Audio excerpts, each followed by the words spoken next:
Looking for a special gift for your loved ones this holiday season? PDLs at the Correctional Institute of Women in Mandaluyong got you covered with their carefully handcrafted products. They now have an online shop initiated with the help of the People's Television Network Gender and Development Department and the USD Grad School. We'll have the full story from Luisa Erispe. Looking for the perfect gift this holiday season? Is it a wallet, bag, or even a mini Christmas tree? Perhaps you may find something you like at the Correctional Institute for Women in Mandaluyong City. And because these items are personally handcrafted by the persons deprived of liberty or PDLs in Mandaluyong City, their designs are unique and beautiful. 100 years na rin silang gumagawa. Nag-iiba-iba lang yung mga product. Pinapalabas talaga nila sa labas ang mga compensation na nakukuha nila from the different engagement na meron sila. But for the 54-year-old PDL, also known as Jaja, this isn't just a hobby.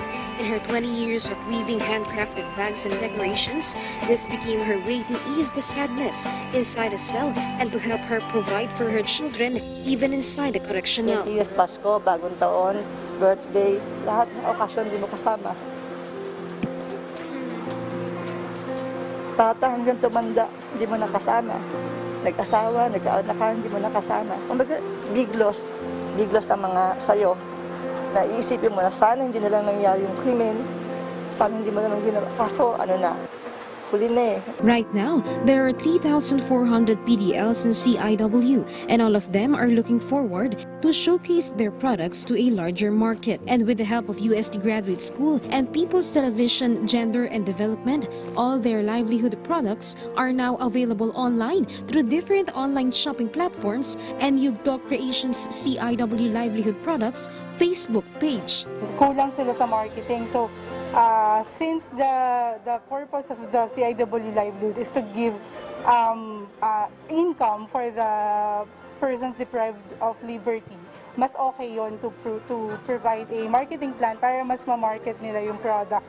We are basically looking for ways to support the neglected of our society, especially 2020 has been very, very challenging for the rest of us.